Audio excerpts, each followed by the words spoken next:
आज का ये एपिसोड शुरू करने से पहले एक छोटी सी बात। क्या आप भी अपना पॉडकास्ट बनाने की सोच रहे हैं? तो एंकर ट्राई कीजिए।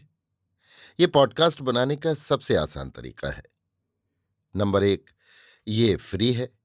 नंबर 2, इसमें कई सारे ऐसे टूल्स हैं जो आपको अपने फोन और कंप्यूटर पर रिकॉर्ड और एडिट करने की फैसिलिटी देते हैं। नंबर 3, आप अपने पॉडकास्ट को डिस्ट्रीब्यूट भी कर सकते हैं, जिससे इसे स्पॉटिफाई और दूसरे प्लेटफॉर्म पर सुना जा सके। तो डाउनलोड कीजिए फ्री एंकर ऐप या विजिट कीजिए anchor.fm पर अपना पॉडकास्ट स्टार्ट करने के लिए। ये तो थी एक छोटी सी जानकारी, और अब शुरू करते हैं एपिसोड का सिलसिला। तो आज के एपिसोड में लीजिए सुनिए सूर्यकांत त्रिपाठी निराला के लिखे उपन्यास अलका का भाग 25 मेरी यानी समीर गोस्वामी की आवाज में। इधर कुछ दिनों से प्रभाकर के प्रस्ताव के अनुसार रोज 2 घंटे के लिए कुलियों की खोलियों में उनकी स्त्रियों को पढ़ाने के लिए अलका जाया करती है। कन्या का रुख देखकर स्नेह शंकर जी ने आज्ञा दे दी है। कमिश्नर साहब ये मालूम होने पर कुछ नाराज हुए और डरे भी। अलका ने कह दिया है, यदि आप ऐसी पुत्री की तलाश में हो जो पुन्नाम नरक में आपके लिए स्थायी वास स्थल तैयार कर सके, तो मुझसे उस प्रयोजन की आशा न रखें। तब से कमिश्नर साहब कभी कभी वैदिक संपत्ति की रक्षा के लिए भी सोचते हैं। राजा मुरलीधर बहुत दिनों तक अलका की आशा में रहे।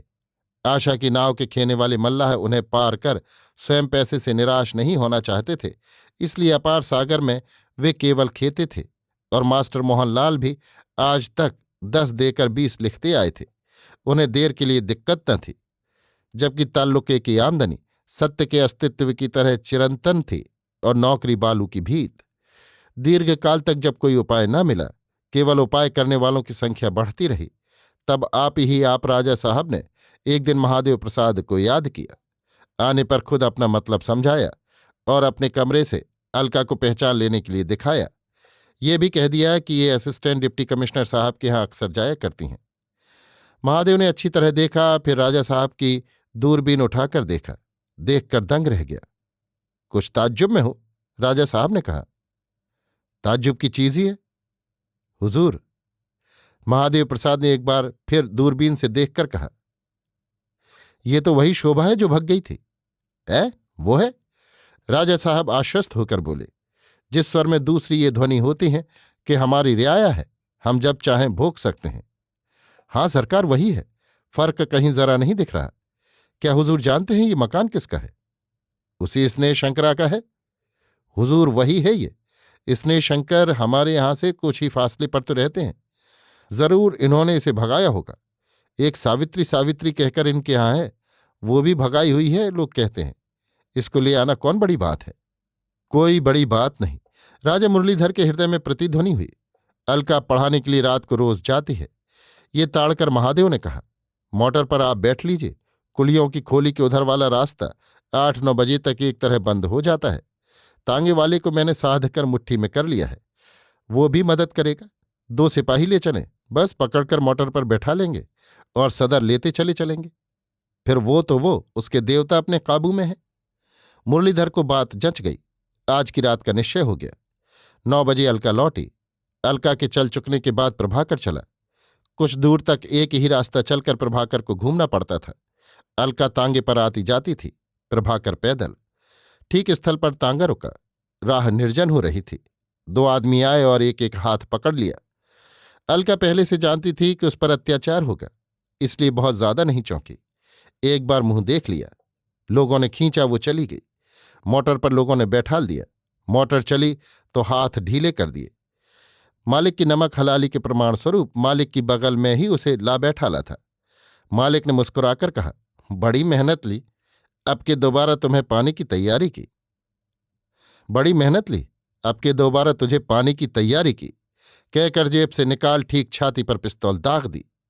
धड़ाका, खून का फव्वारा, ड्राइवर और सिपाहियों का बेहोश होना और सामने एक पेड़ से टकराकर मोटर का टूटना जैसे एक साथ हुआ। अलका पूरी शक्ति से सचेत और सक्रिय थी। मोटर टकराने और मुरलीधर की चीख के साथ पिस्तौल वहीं फेंककर कूदकर जमीन पर आ गई। जल्द चलना चाहा, कुछ कदम चली तो शक्ति की अधिकता से पैर और तमाम देह बिजली से जैसे बंध गए, कांप कर गिर गई। रात के सन्नाटे में गोली की आवाज और चीख आते हुए प्रभाकर को सुन पड़ी। निकट जानकर वो उसी तरफ मुड़ा। कुछ दूर चलकर देखा, अलका बेहोश पड़ी थी, सब अंगों से सन्न हो गया। मोटर एक पेड़ से भिड़ी पड़ी थी। पड़े हुए लोगों का चित्र देखकर उसे कारण तक पहुंचने में देर न हुई। यद्यपि गोली वाली बात उसकी समझ में नहीं आई। अलका को घटना के फैलने और लोगों के आने तक निरापद कर देने के विचार से अकेला संभाल कर कुलियों की खोली की ओर उठाकर ले चला। अलका भी मूर्छित हो गई थी। प्रभाकर लिए जा रहा था। इसी समय अलका को होश हुआ। छोड़ दो, झिड़क कर तेजी से कहा।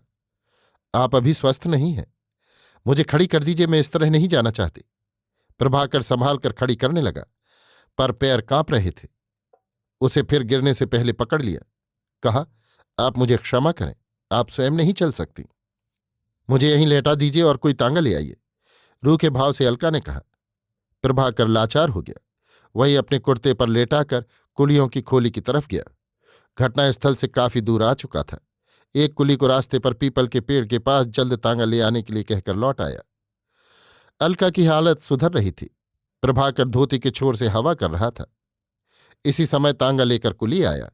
तांगे पर संभाल कर प्रभाकर अलका को घर ले आया और जैसा देखा था स्नेहशंकर से बयान किया। उस समय स्नेहशंकर ने प्रसंग पर कुछ भी न कहा, सिर्फ उस रात को रहकर अलका की सेवा के लिए प्रभाकर से अनुरोध किया। रात भर जगकर प्रभाकर ने अलका की सेवा की। प्रातःकाल शांति उदास होकर सामने आ खड़ी हुई। कहा, दीदी पिस्तौल दे दो, वो इसके लिए मुझसे नाराज हैं। पिस्तौल का काम मैंने पूरा कर दिया है, धीरे से अलका ने कहा। शांति को लेकर आज अजित कानपुर जाने वाला था। पिस्तौल लेने के लिए उसे भेजकर पीछे पीछे खुद भी आया। स्नेहशंकर भी अलका के पास आकर बैठे थे। प्रभाकर गुलाब की पट्टी बदल रहा था। उसी समय अजित आया। देश काल और पात्र का कुछ भी विचार प्रभाकर को देखकर उसे न रहा। विजय, तुम कहाँ रहे भाई? कहकर उच्छ्वसित बाहों में भर झरझर झरझर बहते हुए आंसुओं के निर्झर से अपने चिरवियोग के दाह को शीतल करने लगा। अलका उठकर बैठ गई। स्नेहशंकर सविस्मय खड़े हो गए।